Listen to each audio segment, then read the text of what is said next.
Hey there. Oh, do I have a special one for you this time? Hold on. Let me just get the fucking...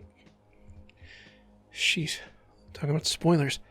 Anyway, it's Res for the PS2. And, as you saw, it includes the Trance Vibrator. And if you don't know what that is, well, it's exactly what it sounds like. It's an extremely early 2000s single-game-only physical accessory that was only released with the Japanese version of the PS2 port of Res, which is why this packaging is absolutely covered in moon runes and minor damage. Speaking of which, check out this disc. It's absolutely flawless. Wouldn't be surprised if this has never even been put into a PS2. Similarly, while the smaller box for the Trance Vibrator is a little worn, the device itself is still very much factory fresh. You can smell it. I'm extremely curious as to what happened with this unit before it got to me. Anyway, here's what the Trance Vibrator itself looks like. It's nothing too fancy, I imagine, just a little rotating weight like in most game controllers. You just slip it into this little pouch, plug it into a USB port on your PS2, and it's good to go. I actually just realized you might not have any idea what Res is. Let me show you that.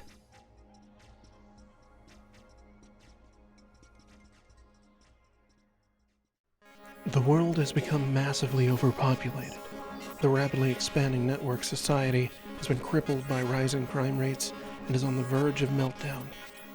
A new system, Project K, has been created in an attempt to resolve the situation. At the core of the system is an artificial intelligence center named Eden. Eden has more advanced AI than any machine that has ever previously existed. It has the ability to process vast amounts of information at once, and to use that information to form its own uniquely advanced independent thoughts. Some would say that Eden has even developed a consciousness.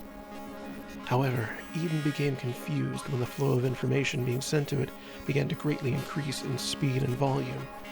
Eden started to question the meaning of its existence and the consequences of its actions. Finding itself surrounded by paradoxes, and realizing the power of autonomy which it possessed, Eden began to shut itself down. Now you are about to travel into the cyberspace of the Project K network on a mission to reawaken Eden.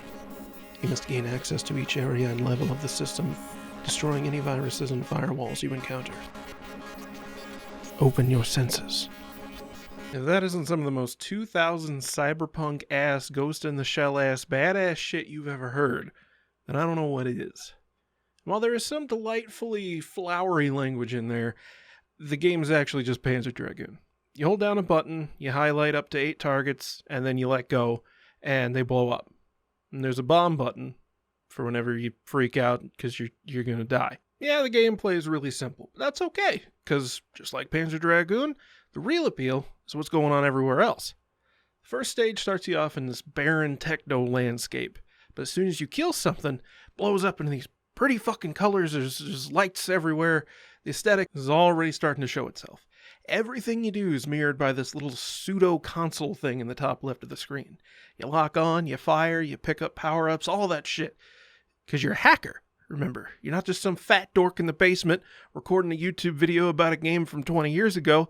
You're hacking the big AI mainframe to free the Eden AI person and stuff. First, you gotta kill these viruses. Musically. Because the game immediately introduces the fact that locking onto a certain number of targets is going to cause your shots to act a little different. Most obvious is with 4 and 8 shots. 4 shots, you get a little diddy-doo. 8 shots, you get a big old crescendo. Boo! But when you shoot this thing,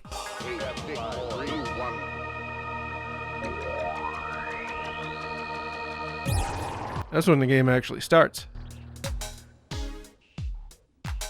Judging from the little console thingy, I'm guessing these are supposed to be firewalls that we're breaking into to get deeper into this particular area of the system. You can already tell that this is made by the dude who worked on Tetris Effect, because the bizarre mishmash of Egyptian symbols and urban cityscapes set inside of cyberjunk and wireframes. Meanwhile, the song just keeps getting more intense as you progress through each layer. So let's go all the way up to where the gimmick of the game gets a little more obvious.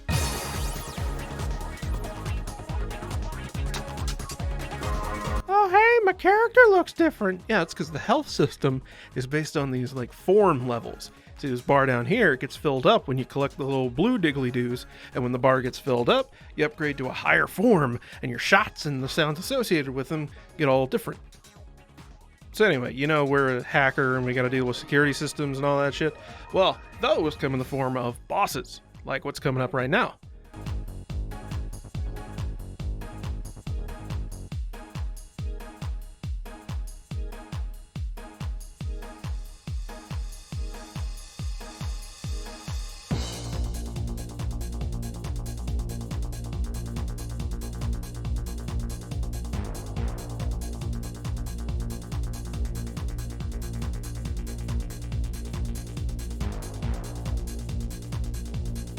This thing is called Earth, and he likes to make these little snake arms that shoot spinning death bullet things at you.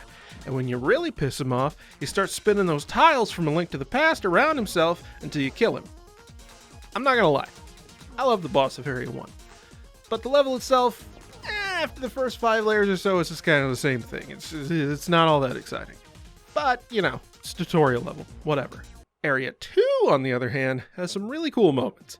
Starts off looking like it's going to be another Area 1, but after you get into the first layer, it starts to show off what Res really has to offer. When you really think about what you're looking at, it's kind of ridiculous. You're this human-looking dude flying around shooting down what appear to be some kind of airships, blowing up motorcycles that look like they belong in some kind of post-apocalyptic anime. Eventually, you're taking out this shield generator drone thing and some laser nets things while you're flying over some kind of big city before you get sent to Mars, which is the second boss.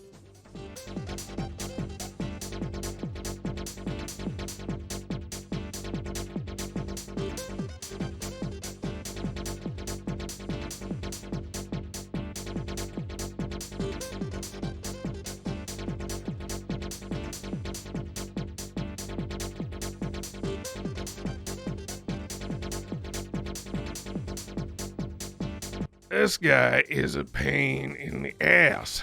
He's also huge. He shoots these piss missiles at you, which aren't a big deal, but then he decides it'd be easier to just envelop the whole fucking screen and throw building-sized walls at you. You do this for a little while before he goes to probably the weirdest boss phase in the game. He turns into this weird, like, brain neuron plant thing that shoots floaty bacteria missiles at you. And then you got some more pissing, some more walls, and eventually you blow him up because he decides that doing attacks that are effective is no fun anymore. I'm just going to let you shoot me. As you can see, had a little trouble in that fight. As you can also see, when you clear a stage for the first time, you see the area get opened back up in the hub little place where Eden's trapped. Area 3. We've got mostly 2 enemies, some kind of tadpole thing, and the snakes from Marble Zone in Sonic 1. Except they can fly. Visuals, you got more Egyptian shit. And like most of the game, it's really more fun to play than it is to talk about. So I'm just gonna jump right to the boss again. So first off, to shake up the whole, flow of things, you don't just go to the boss. Instead, you're gonna have some fucking boxes thrown at you. You gotta shoot all these cubes, and then there's this big fucking tower. It's named Venus. Wonder if that's the boss, huh? Kind of puts me in the mind of those microwave towers in Zone of the Enders. I don't know, it's something with the waves in the air. I don't know. Anyway, start off shooting all these laser panels that shift around on the grid like creepy little laser spiders. Once you take them out, Venus reveals that it's got an inside. And the inside shoots out lots of tiny annoying ships that chase you around like that one scene in The Matrix, which is a movie I've never actually seen, but I saw clips of it in the 2 Matrix video games because that's just where I'm at in terms of pop culture. Once you destroy all the ship launcher doodads, you fly inside the tower, because I guess that was just something obvious. I should have realized that was the thing I needed to do. And you shoot at these things until you can reveal the core, and you destroy an entire city block.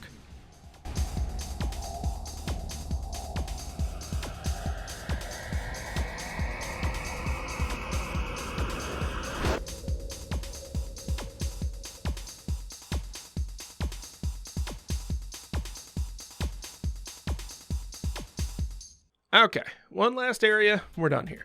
I like the music in this area a lot more, and there's way more varieties in the baddies that you face off with. You got these giant bastards. They take like 40 hits to kill. They shoot out smaller guys and they bounce around while they fire other shit at you. You got balls. There are these pterodactyls that take like 4 hits and shoot 4 bullets at you at once. And then these shield guys you got to shoot certain points on before you run into them. They're basically like a small version of that second boss's really annoying wall phase. And then you get the boss, which is really fucking weird.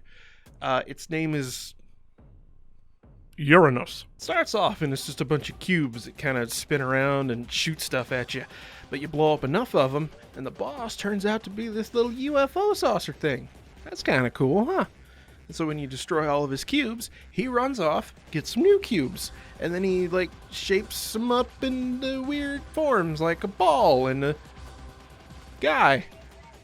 The humanoid form is apparently the boss's favorite because he ends up staying in that for the rest of the fight. Even after you break all of his cubes and he has to resort to using other saucers that break into smaller saucers.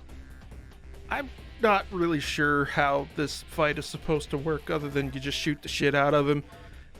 I'm just gonna go with that. He tries to body slam you and I don't really know how you're supposed to stop that other than use the overdrive, whatever. And that's it. You killed all the bosses of the 4 areas, and you finish the game.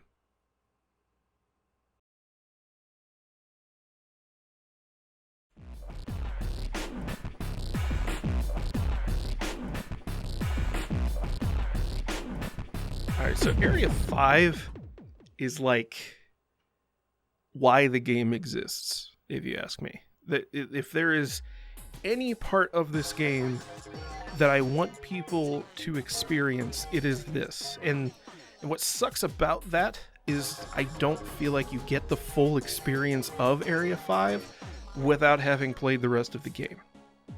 Practically everything about Area 5 is special. The aesthetic, the tempo of the music, the genre of the music. It is an entirely unique experience outside of the gameplay stays the same. But the way that the stage is structured is even different. You don't shoot the little glowy cube thing to break into each layer. You're shooting these massive doors, which are apparently called Gates of Truth.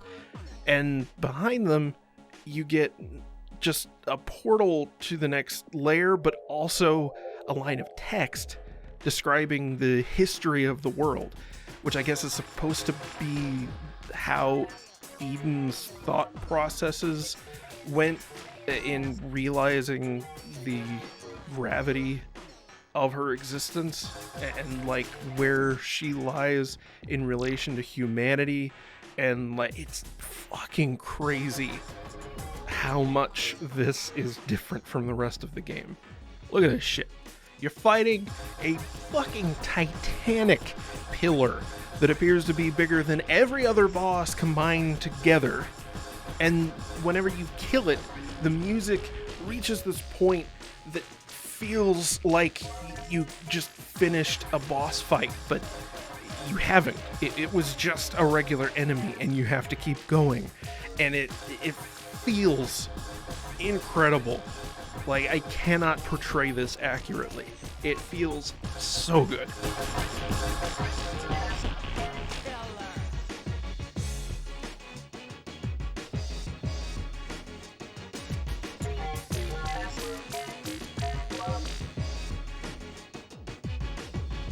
Speaking of which, this music, it's a remix or like an exclusive version of Fear by Adam Freeland, which is the only musician that I even recognized off of this soundtrack outside of the game. And I've never heard this anywhere else, and maybe it's my nostalgia talking, but I fucking love this song. If you can find the soundtrack for this game, which I think now it's on Spotify because of Res Infinite, good God, you have to at least listen to this track.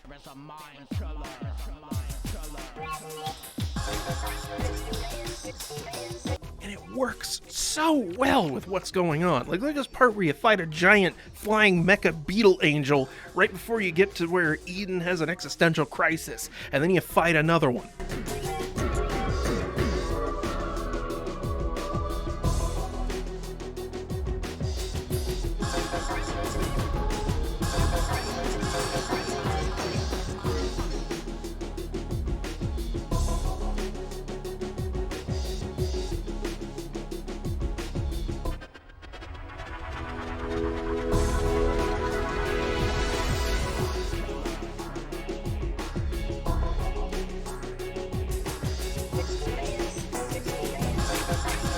Oh, it's so good.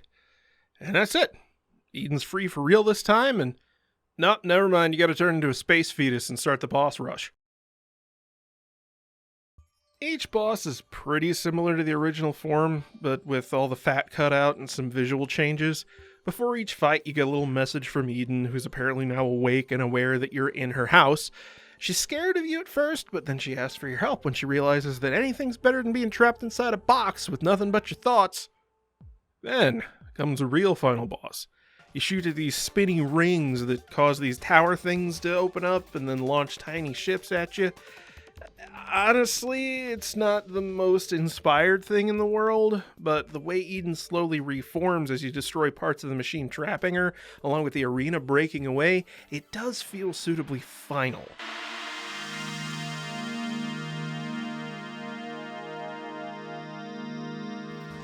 And once you start getting flooded with ships, it is incredibly chaotic. But the craziest thing about Res, besides Area 5 being a work of art in and of itself, is that even after all these years, after I've finished it countless times on multiple systems, it still surprises me sometimes. It is so easy to get lost in the feel of the game, what you're seeing, what you're hearing. You can let your mind drift, and you don't even consider the possibility that